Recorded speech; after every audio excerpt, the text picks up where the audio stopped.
And Shaheera, आपका तो बड़ा इंटरेस्टिंग बैकग्राउंड है. Would you like to share with everyone कि आप क्या क्या कर चुकी हैं apart from acting? Absolutely. Please, we'd love to hear from you. Okay, so basically मैं अगर एक कूजे में बंद करूँ इन अ नटशेल, तो मैंने अपना बैचलर्स किया इन जियो फिजिक्स, फिर I got a scholarship in geophysics. In geophysics, जी जी, कराची से. फिर फुल ब्राइट स्कॉलरशिप एक होती है, उस पे मेरा सिलेक्शन हो गया. मैं अमेरिका चली गई, 2 साल मास्टर्स किया मैंने पब्लिक एडमिनिस्ट्रेशन पे. वहाँ और वो कहाँ से किया आपने? वो George Washington university, Washington DC. बहुत बड़ी भाई, जॉर्ज वाशिंगटन यूनिवर्सिटी से मास्टर्स किया public policy, public administration. Public administration. Okay. फिर यूएस में गन वायलेंस पे बड़ा काम किया, बिकॉज माय कज़न वो मेरे साथ ही सेलेक्ट होके एक हाई स्कूल के प्रोग्राम में गई थी. वो 17 साल की थी, उसको वापस आना था. 21 दिन रह गए थे उसके प्रोग्राम के ख़त्म होने में. उसके स्कूल में एक स्कूल शूटिंग हुई है और 10 लोग मारे गए, जिसमें से वो भी थी. सबीका उसका नाम था. तो सबीका के बाद फिर मैंने वहाँ पे गन वायलेंस के ऊपर अमेरिका में बहुत काम किया. फिर मैं पाकिस्तान आ गई. पाकिस्तान में I was working with the government, एक मेरी जॉब हो गई इस्लामाबाद में. और फिर उसके बाद जब कोविड आया तो उसके साथ साथ एक एग्जिस्टेंशियल क्राइसिस भी आ गया. मैंने बोला कि यार मैं रात के 4-4 बजे बैठ के I am listening to the interviews of these people. मतलब I absolutely adore Shahrukh Khan and Sajal Ali, वो मेरे बेंचमार्क्स हैं. मैं रात के 4-4 बजे इंटरव्यूज़ सुन रही हूँ डायरेक्टर्स के, ना सिर्फ एक्टर्स के, डायरेक्टर्स के, टेक्नीशियंस के. और मैं सोच रही हूँ यार, ज़िंदगी में कोई एक चीज़ जो जिसने मुझे इतना फैसिनेट किया है कि मैं रात के 4-4 बजे बस सुन रही हूँ, like a student, like a nerd. तो this is my true calling ना, right? Not that, nothing else fascinated me to that point. इतनी खुशी मुझे. वो 3 इडियट्स का एक सीन है, आमिर खान बोलता है कि बचपन से सोचते थे इंजीनियरिंग कॉलेज में पढ़ेंगे. तो मेरी कंडीशन बिल्कुल वही थी. तो मुझे लगा कि यार यही करना चाहिए. और फिर मैंने अपनी जॉब छोड़ी, जिस पे सब ने मुझे बोला कि ये पागल हो गई है. और जॉब छोड़ के इस साल ही मैंने स्टार्ट किया. पहले like this was my kind of like my second project, क्योंकि इससे पहले एक छोटा सा मैंने एक रोल किया था एक ड्रामे में. किस ड्रामे में? Let's not go there. नहीं बताएं. ओके, ड्रामे का नाम था मीसनी. मीसनी, अच्छा. या वो तो सोप, इस्लामाबाद में उसकी शूट हुई थी. और उसके फ़ौरन ही बाद एक फीचर फिल्म की शूट के लिए मैं कराची आई हुई थी. और मौजूदन मुझे रज़िया ऑफर. बहुत बड़ी फीचर फिल्म है जिसके बारे में आप बताना चाहेंगी खुद से? मैं उसका नाम मेंशन कर सकती हूँ. नाम है उसका नायाब. वो बहुत जुमला ज़ैदी की आने वाली फिल्म नायाब में आप बहुत जल्द शहीरा को देखेंगे. लेकिन शहीरा, पहले तो मैं ये कहूँगा, आपने शहीरा की कहानी सुनी, ये तो रियल लाइफ रज़िया है यार. इस बात पे तालियां बन रही है. आप देखें इनकी जर्नी.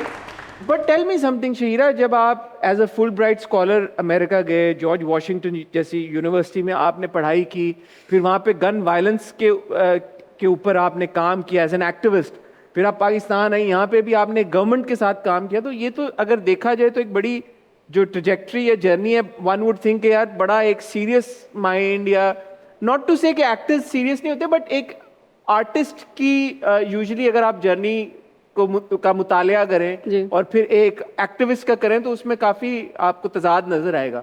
तो were you always an artist inherently? ये जो आपने जो पहले पाथ चूज किया वो कोइंसिडेंटली हो गया? टेल अस अबाउट दैट, वो क्या था? देखिए, मुझे लगता है मेरी आधी से ज़्यादा 3/4 मेरी ज़िंदगी लैपटॉप पे गुजरी है. तो मैं आई वॉज अ नर्ड, ठीक है ना. तो कभी भी मेरी ऐसी लाइफ नहीं रही थी really outgoing and all of that. I have been an introvert और बेचारी सी इंसान रही हूँ मैं सारी जिंदगी. नहीं, मैं तो नहीं कहूँगा बेचारी. जो गन वायलेंस के ऊपर अमेरिका में काम कर रही है और यहाँ पे भी पाकिस्तान में कर रही है, वो बेचारी नहीं.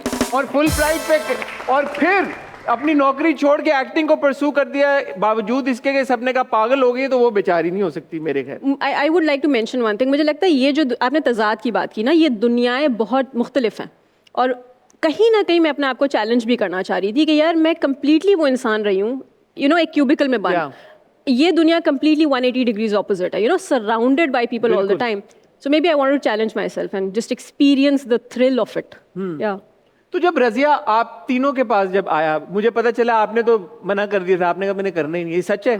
क्यों भाई, क्यों आपने मना क्यों कर दिया?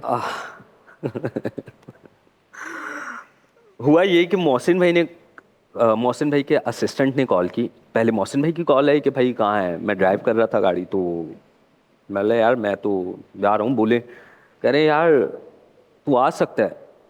क्या हुआ मोहसिन भाई? तो यार वो एक काम है, तो वो मैं बोला अच्छा चले ठीक है, मैं आपको कॉल बैक करता हूँ. उसके बाद तकरीबन 10-15 मिनट बाद उनके असिस्टेंट की कॉल आ गई कि यार वो एक मीटिंग कर लेते हैं और जो है ना वो एक कैरेक्टर है ना, चले करते हैं। कल हुआ, फिर कॉल आई, कह रहे हैं यार वो आपने आना था, मतलब चले मैं आ रहा हूँ। गए, अब मोहसिन भाई देख रहे हैं, कह रहे हैं हाँ कलीम बस जो है ना वो करते हैं इस तरीके का है, तो ये वो मतलब उन्हें ठीक ये है। तो नहीं कहा नापा के वो खुद ही कर लो, देखो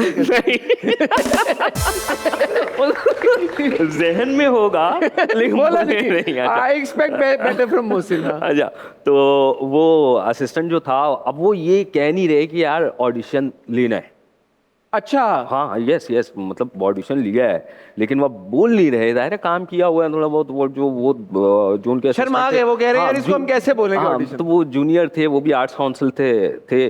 तो मुझे कह रहे हैं ये है, ज़रा ये पढ़ लेते हैं ज़रा, वो आपको समझ आ जाएगी। और ये मैंने पढ़ लिया, मतलब फिर पढ़ तो लिया तो यार बस वो देख लेते हैं, बस जो है ना वो मोहसिन भाई आ जाएं तो वो कर लेते हैं। तो मतलब यार अच्छा चलो ठीक है, मैं समझ गया, मैंने डिसाइड कर लिया। नहीं, अब मना कैसे करूं, ये तो नहीं बोल सकता नहीं मौसम में मैं नहीं करना, मतलब कोई ऐसा सिनेरियो मिले तो मैं इनको मना करता हूँ।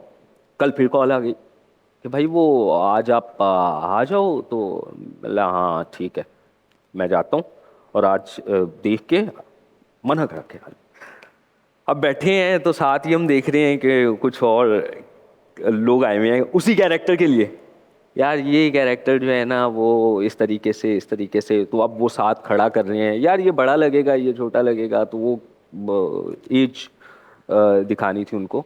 तो मैं कह रहा हूँ यार ये क्या मतलब हो क्या रहा है यार। इतनी क्या बड़ी बात है भाई, इतना क्या बड़ा किरदार है यार, शाहरुख खान पे बायोपिक तो नहीं बना रहे कोई? तो ये बातें आप लोगों के लिए, ऑडियंस के लिए भी समझना जरूरी है कि हमारे यहाँ कास्टिंग का ऐसा कोई प्रोसेस नहीं है। जितने ड्रामे आप लोग देखते हैं टेलीविजन के ऊपर, उसमें जो कास्टिंग हुई हुई होती है वो इसलिए नहीं हुई होती कि कौन किस किरदार में सही से बैठता है, वो इस तरह से हुई हुई होती है कि कौन अवेलेबल है, किसके साथ अच्छे आपके ताल्लुकात हैं, कौन पैसे कम लेगा। तो द फैक्ट के इस कैरेक्टर के लिए, जो कि अगर देखा जाए तो एक इंपॉर्टेंट किरदार है, बट लीड कैरेक्टर तो वैसा नहीं है। बट मोहसिन का वो विजन कि उन्होंने प्रॉपर उसमें ऑडिशंस करा के उसमें भी कास्टिंग की, मोहसिन के लिए तालियां। तो फिर जब आए तो कह रहे हैं यार वो ये शेव वगैरह करवा के आ जाओ। उन दिनों एक शूट चल रही थी, मैं बोला हाँ शेव तो वैसे ही करवानी है, तो वो छोटी छोटी मूछें हम रख के अगले दिन आ गए। तो मैं बोला ठीक है। तो वो हिना मान जो प्रोड्यूसर हैं, हिनापा के पास ले गए, कह रहे हैं कि बस ये देख लें। तो वो कह रहे हैं कि हाँ ठीक है देख लें आप। मैं बोला यार यार ये क्या। तो अगले दिन कह रहे हैं क्लीन शेव करके आओ, तो वो फिर क्लीन शेव करके आए। तो मैं उनको यार मोहसिन भाई वो ज़रा मैं थोड़ा बिजी हूँ, हाँ। तो रहने देते हैं, मैं वहाँ नेपा चले जाऊँ, वहाँ थोड़े काम है। तो वो कह रहे नहीं नहीं यार तू आ। फिर मैं आ गया, मैं बोला स्टोरी क्या है, स्टोरी आप बताएं। फिर उन्होंने प्रॉपर स्टोरी बताई। 6 EP जो थे वो प्रॉपरली उसका स्क्रिप्ट मुझे भिजवाया कि भाई ये है। फिर आपने कहा कि यार ये तो मैं ना नहीं कर सकता। जब मैंने स्क्रिप्ट पढ़ा और एक तरफ से पढ़ रहा हूँ, दूसरी तरफ से आंसू आ रहे हैं, मैं बोला यार ये मैं क्या करने जा रहा था। अरे वाह वाह वाह, क्या करते। अच्छा।